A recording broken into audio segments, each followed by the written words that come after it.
In true crime news, a then 17-year-old captured video themselves of them intentionally striking and killing a bicyclist who was a retired police chief in Las Vegas, and then was arrested, for the intentional murder, saying that they get a slap on the wrist because they're a juvenile.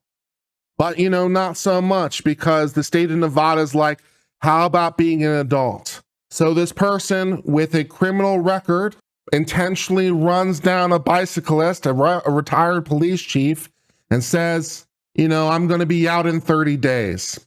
They have not been out in 30 days. Let's learn a little bit more about this case out of Nevada. An individual named Jesus Elia, who was 17 at the time of the incident, appears to show no remorse while being taken into custody. The person, who is now 18, finds themselves charged with multiple counts, including murder, and perhaps unsurprisingly to everyone, has a lengthy criminal history in the juvenile system.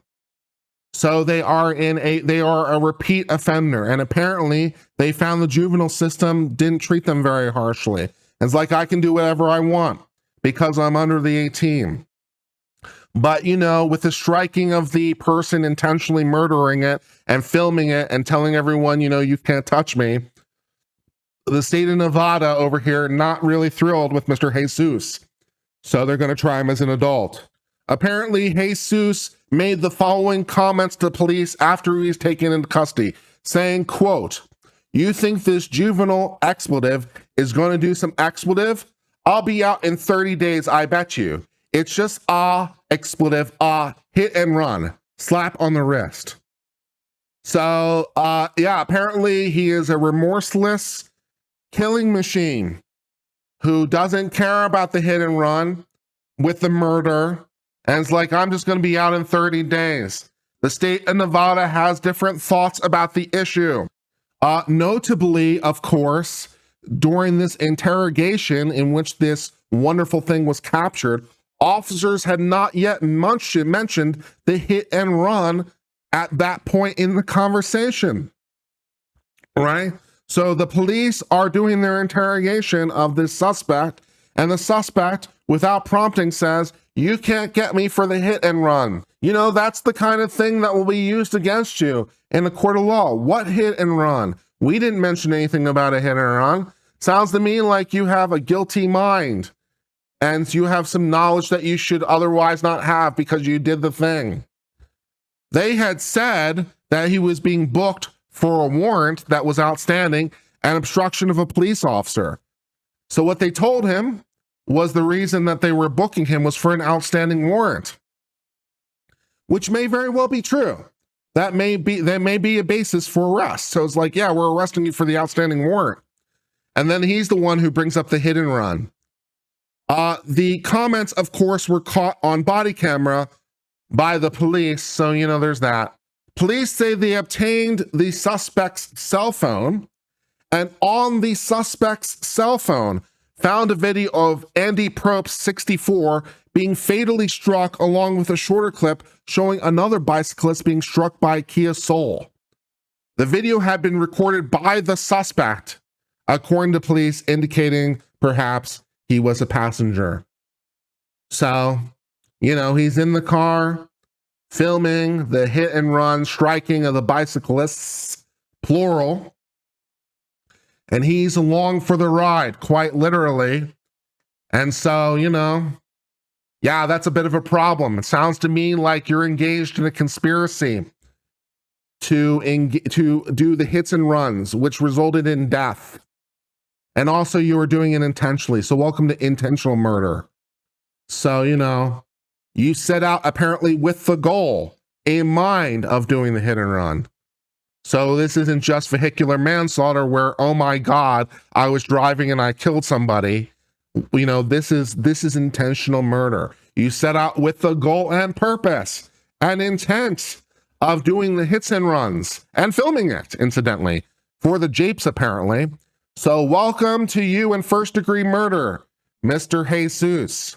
In the video filmed by the suspect, which I imagine will be a prominent feature of his trial, The sound of a car horn is heard, along with a voice saying, "Bump him," repeatedly. So again, that kind of somewhat suggests the intentionality. Bump him, bump the bicyclist, run into the bicyclist, as I'm encouraging you to do it. That somewhat speaks to an intentionality.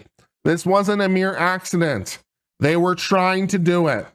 Yeah, the cyclist who is seen riding on the far right side of the street can be seen wearing an orange shirt.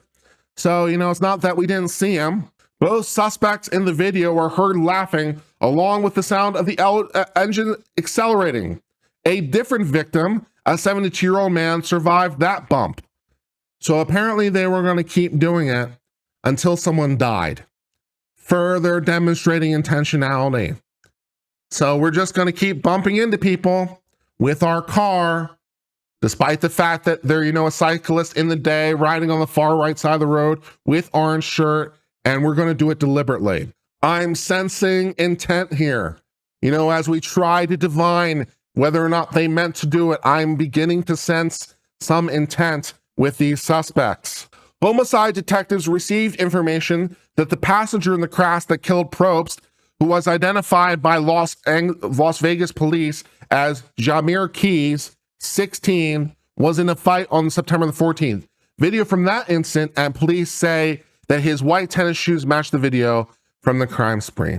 So we were able to figure out who the other suspect was from his kicks. How exciting.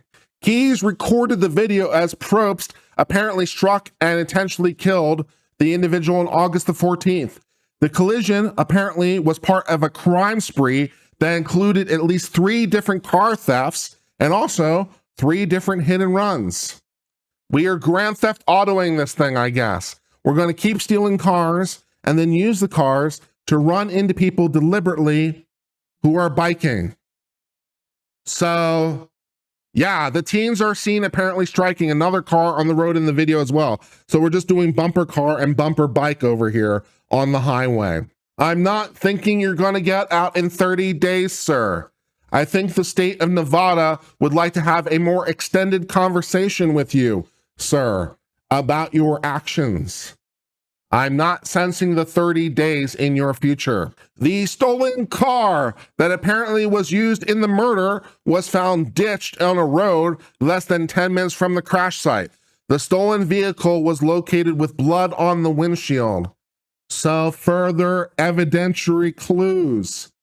Also, we took video of it happening ourselves, personally, as we verbalize our desire to bump him, and then laugh about it. I'm sensing these people are not the greatest individuals in the world. In hours after the death, the teenagers apparently stole 2 more cars in the area, so apparently they weren't done with their fun. About an hour after allegedly hitting and killing Probst, the teenagers then took the 2 additional stolen cars and crashed them into each other near a shopping plaza at Lake Mead. So I guess they had enough of bumping other cars on the road and decided to just, do bumper cars themselves in a parking lot somewhere, because apparently they hadn't had enough fun with the deliberately running over the bicyclists. So how about we get our cars? How about we get 2 more cars and we just bumper car them together? What fun and excitement. Yeah, I think things are not going great for these guys. Legally. I'm just sensing some problems. Keys, for their part, faces 3 charges, including the murder. Both teens appeared in adult court for the first time with surprise Pikachu face on, I'm sure, on Thursday. David Westbrook, a Clark County public defender, is representing Elia. Keys is expected to be appointed a public defender. Godspeed, public defender. You have your work cut out in front of you. Can't help noticing that your client mentioned the hit and run to the cops before they did. Can't help noticing the cell phone video of them doing it and saying, let's do it deliberately, and it is my goal and purpose in life to do this with the other stolen cars. So Godspeed, public defender. You have your work cut out in front of you. The miscreants are due in court the next time, September 26th, when the issue of bail is to be decided. I'm not sensing bail in your immediate future either.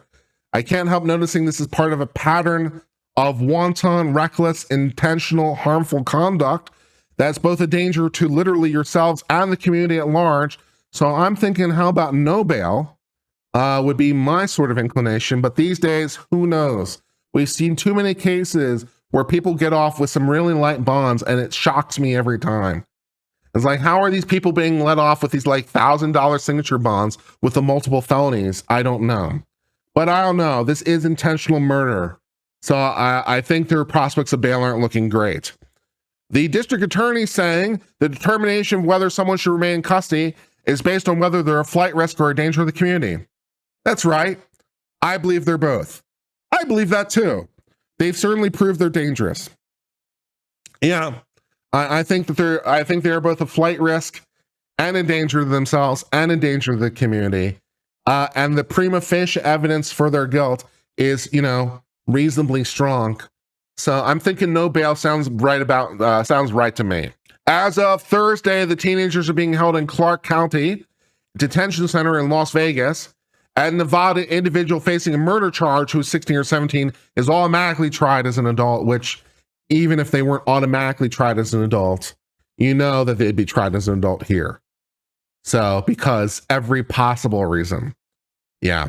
According to news reports, police did not initially have enough evidence to charge the individuals with the crash because they didn't initially have the video. And the video, was a pretty big clue. So, after 2 weeks, we got copies of the video, and yeah. So, because we brought them in for a warrant. We didn't know that they were the people behind the hits and runs. We didn't know they were the people behind it. We brought them in for a warrant. We brought them in for an unrelated issue. And then they said, you can't do anything about the hits and runs I've been doing. So we're aware of some hits and runs recently that have crossed our attention. I wonder if it could be those hits and runs. So the suspect opening their mouth and saying, you can't get me for the hits and runs, started the investigation chain leading to the video, leading to the murder charges. So as always, the suspect's own words are used against them. They have snitched against themselves successfully, and it won't end well for them. So let's wrap this up. Thus, that brings us to the end of the case of two teenagers who apparently decided to intentionally, deliberately, and purposefully steal a whole bunch of cars and use them for some bumper car action against other vehicles and bicyclists intentionally, and then recorded themselves doing it on video, saying, bump him, as they deliberately drove the car into people, including bicyclists, one of whom died. And they're like, you can't do anything to me about the hit and run. The police were like, we never mentioned a hit and run. What hit and run? And so we looked into their cell phones and we got the video of them doing the thing. And they're like, you can't do anything to me. I'll be out in 30 days. Man, you'll be lucky to be out in 30 years. Yeah, I'm not having a lot of promise for you with your deliberate, repeated actions with the multiple car thefts and the multiple actions and the multiple intentionality. I'm not sensing a lot of, freedom in your futures. So I wouldn't bank on it. So we'll see how that progresses. And at least for the moment, that brings to the end of discussion of this case.